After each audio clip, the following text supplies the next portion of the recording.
everyone. This is Levels of Life with Brandon Giles. Thank you for listening in today. Now, today's podcast is going to be a quick overview as to my journey so far and why I've started out with this podcast. It's going to be a background on my life as a child and why and what has brought me to this, and sort of a bit about my why and my purpose towards this podcast and in life in general. So starting out, I'm 24 years old. I'm currently a full-time structural engineer, and my childhood has been great. I've got two sisters that I'm close with, and I've been lucky to have parents that they're still together, happily married. They have done and still will do anything for me, and I've hardly ever been without. I'm very grateful for that. They've instilled in me a lot of good traits, family-orientated traits and characteristics that will steer me in good stead going through my future. Got a very hard work ethic that I really just put down to them, watching them and growing up with them. So I've always had a job as soon as I can. I haven't really had any great hardships as a kid, like parents divorcing or a passing of a close family member. I've still got both my grandparents alive. And yeah, it's my middle-class family, and it's not going to be one of those hardship stories that, a journey of I was abused as a child or sent to a foster home or whatever else. This is just, you're listening to someone that has had a great upbringing but has got a burning desire to want more out of life, and this is why this podcast has started. Growing up, I loved soccer, loved everything boy loves, going out, playing with mates, loved chasing girls, never the most behaved child, always pushing the limits of what I can and can't do, and yeah, just generally a mischievous child that was always cheeky but loved having fun. I hated school, hated reading, hated everything about it. The only good part was just going out and socialising at school. I was just purely 100% focused and interested in soccer, and I always just did the bare minimum to get by in school. So that was sort of a quick overview of me going into high school. What put me on this certain path and why I'm sitting here doing this podcast today was definitely a big factor. I think it was about year 8, and I met my first mentor.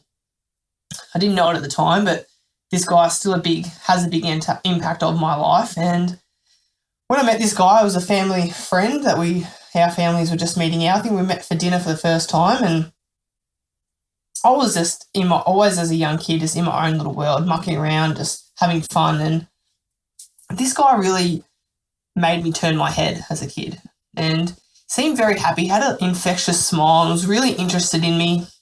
And there was something different about this guy, and he had an aura about him that I was just drawn to straight away. And I don't know if you have that feeling when you meet someone, that they just there's a vibe about him, or there's an energy about him, and you're just drawn to, and you felt connected to. And this is sort of how I felt with this guy.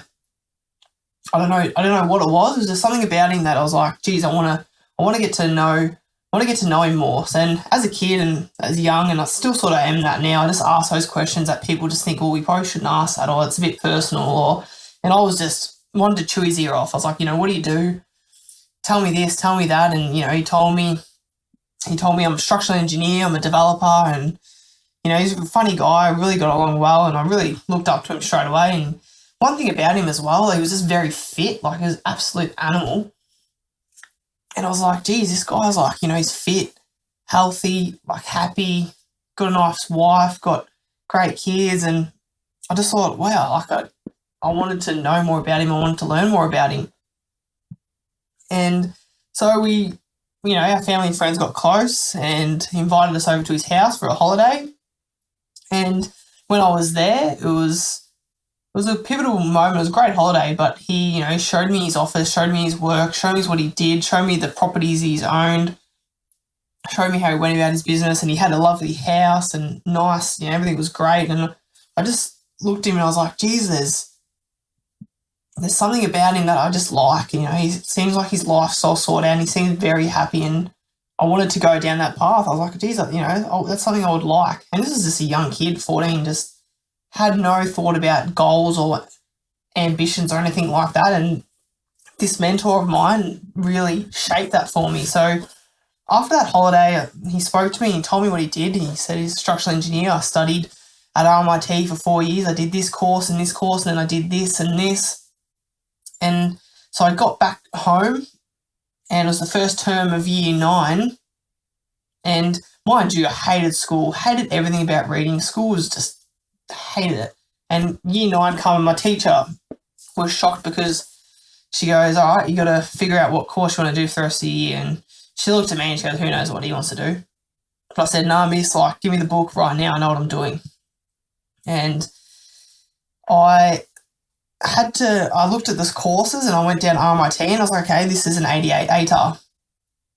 And I looked at it and I was like, okay, this is what I need to achieve to get to where I want to be. This is what my mentor's done. He once told me I need to do this course, I need to get into here, and I need to do this. So I set out in my head. I was very stubborn and hard-headed, and once I had something in my head that I wanted to achieve, like, I'd run through a brick wall to get it. So I had 88 in my head, but then I realised in year 9 that I had to really drastically change what I was doing if I wanted to go down my mentor's path in becoming a structural engineer. So really triggered goal setting and visualisation for the first time ever. I didn't even know what I was doing. I just had in my head 88 ATAR. So action started to reflect the score that I needed to get. I had to move schools to do the certain subjects that I needed, and luckily enough, as I said, this is not a hardship story. I had loving parents that supported me and wanted me to achieve my goals, and they put me into a private school education. Wasn't happy because it was all boys, and I still loved girls at the time, and I was like, well, this is not fun, but I needed to achieve my goal of getting that ATAR and getting onto that path that my mentor paved for me. So fast forward to year 12, did all my exams, and I sat down, did all the actions I thought that were reflecting my goals, and I think it's on a Sunday morning at about 7 a.m, and you log in and you get that score and it comes in and sends you an email. And I sat down, didn't really know what I was going to get. I was confident, but I wasn't purely confident. I just didn't, you don't know, you never do. And I sat down and the email come out, the score come back, and it come back with a 88.05. 88.05. And I looked at it and I thought, wow, you can actually, if you set out to achieve something and you work hard to get it, you can actually achieve whatever you want. Like, I was fixated on 88 3 years ago, and fast forward now, all those actions and all those decisions I made led me to exactly 88.05, just 0.05 off.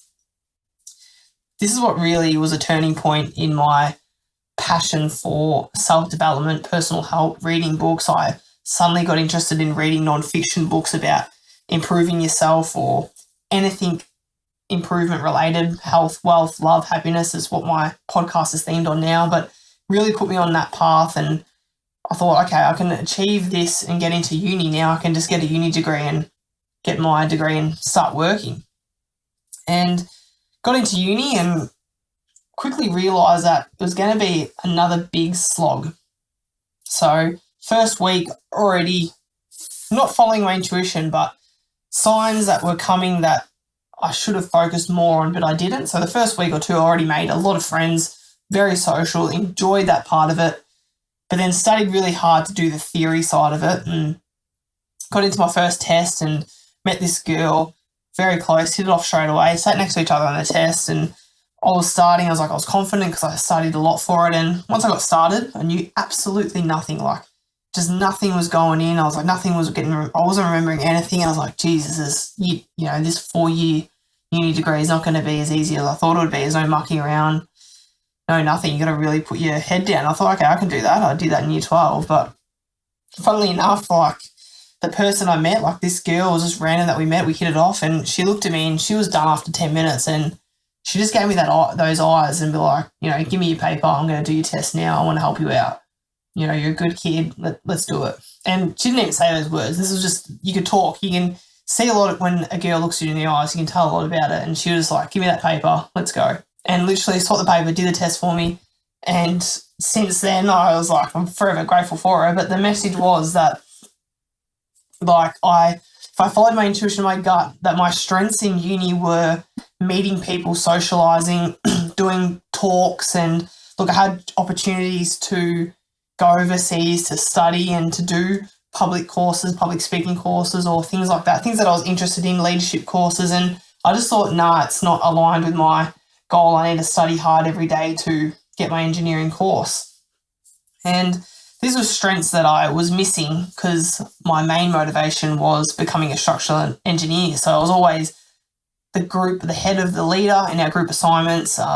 Any assignments anyone needed, simply I had anything due to meeting so many people would just help me out. I would help them out by being social and confident and getting to know everyone and bringing everyone together, and they would help me out with, helping with my assignments, leading me to this teacher, all the stuff. So I knew that I needed to be social and network and have a good environment around me to complete my degree.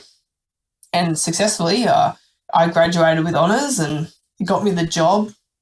Got me the ideal job that I'm in, and it's challenging and it's very good, and it's going to lead me on a path to potentially getting my own engineering license to start a business, and I'm happy for that, and that is one of the paths that I'm on. But then I think about it, and I wake up every morning, and I think about that ATAR score. So I think about, I put my mind to something and I've achieved it, and I've put my mind to becoming an engineer and I've achieved it.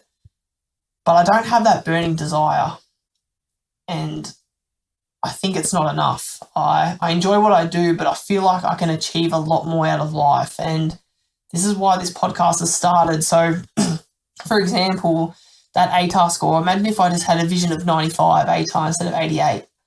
I reckon I would have hit 95 for sure. But my limiting beliefs said I needed 88 as the bare minimum of what I needed to get into the course, and I achieved what I set out to achieve. But now I'm thinking, what else can you achieve in life? How far can you push it? And this is what this podcast is definitely about. I have a passion now for becoming the best version I can be.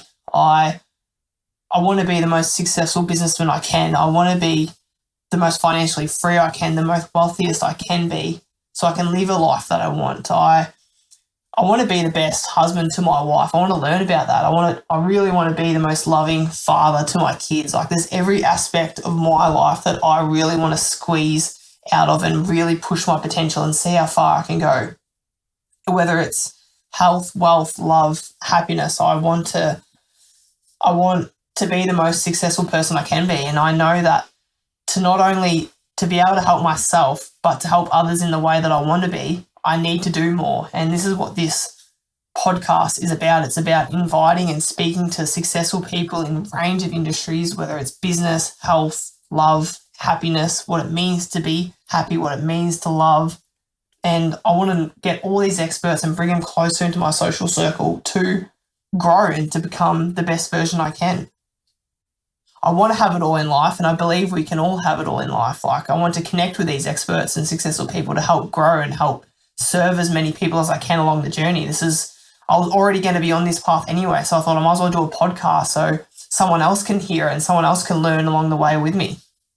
Someone asked me about a fear of this podcast, like, were you scared about starting a podcast or stuff like that? And I wasn't scared about starting a podcast, so I was excited for it, but the biggest fear I had was sort of not starting a podcast. So one fear that really motivates and drives me is that when I'm old and I'm close to dying, everyone's probably had this before where they meet someone or they talk to their cousin or their older grandpa or their older uncle, and they said, I wish I did this when I was younger, or, I wish I did this, and I wish, I should do this, or, all that. And they just won't do it. And you see the regret and the sorrow on their face. And I just don't want to have regrets in the things that I didn't do or the shots that I didn't take. And this podcast is about that. I had an itch and a burning desire to start this podcast, to put myself out there more and to learn more and grow. And this is a path that I need to take, and this is why I'm doing it. And I don't want to have any regrets in life. I don't want to be that person down the track that I'm like, geez, I wish I did this or I wish I did that.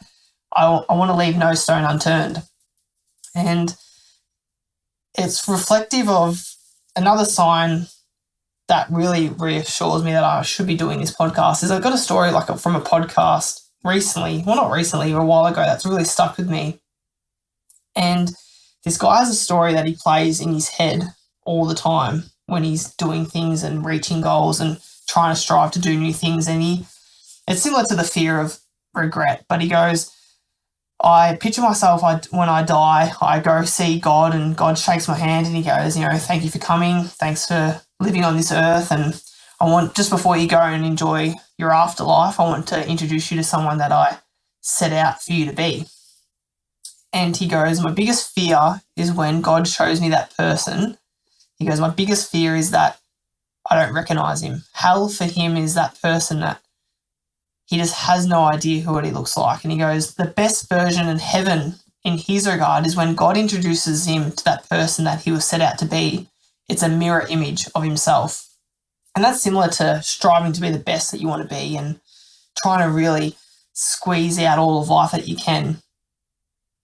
And that story really resonates with me, and I feel like it resonates with a lot of people. And when you have that in mind, that it can motivate you to become better each day. Another aspect that I reflected on during my journey is the importance of following your intuition and following your gut feelings. I've learned that over the last couple of years, and this has definitely spurred me on to do this. There's a quote that resonates with me, and it goes, if you don't go within, you will always go without.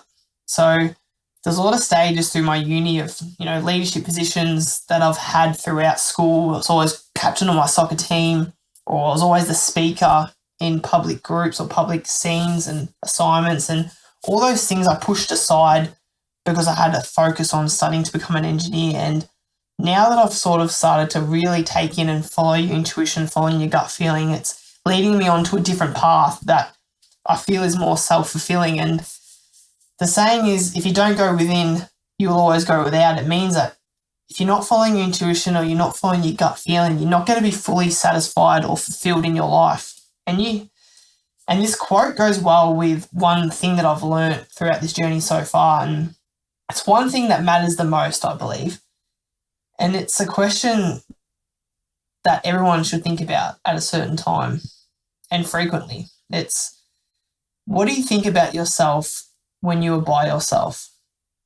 So when there's no one around to influence your thoughts or actions, and there's no one there to put on a persona or compete with you, it's just you by yourself, and you're thinking, what do you think about yourself when you are by yourself? Now, this is invasive, this is confronting, and most people avoid it because they don't want to know the thoughts about themselves when they're by themselves. But this is really crucial to help you find out who you really are, what your desires are, and what you want to become. And for me, this is where the name Levels of Life comes from. It doesn't matter what level we think we're at right now.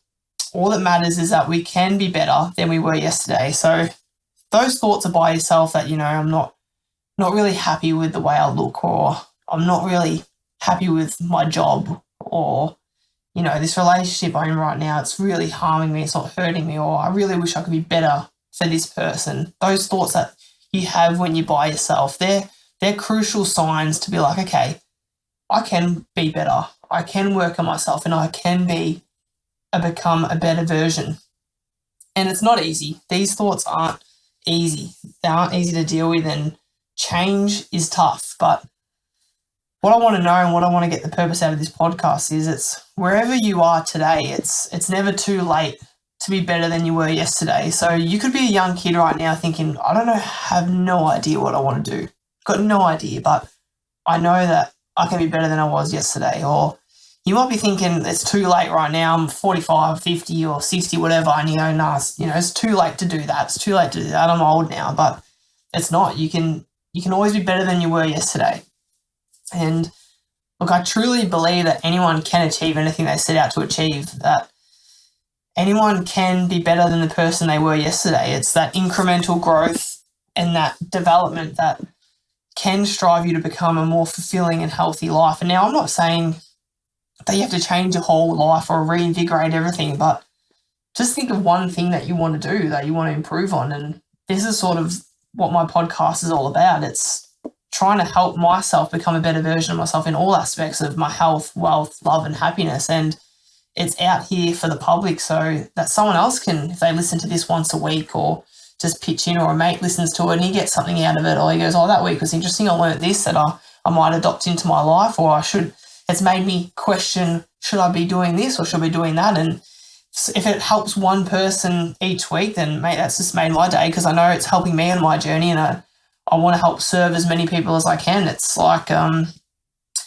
filling up my own cup so it overflows onto a lot of people. That's a part of my purpose, and it's like that story where, or not that story, but the saying where when you're in a helicopter or an airplane, there's an emergency and the oxygen mask goes down. They don't say to put on someone else's oxygen mask first. They put it on yourself first, and you can help others. And sort of this is what the podcast is. It's on my journey to become the best version of myself, and in the process, I want to help as many people as I can. So thanks for listening, guys. I hope that gives you a quick overview and a quick background of the why of this podcast and the background of me.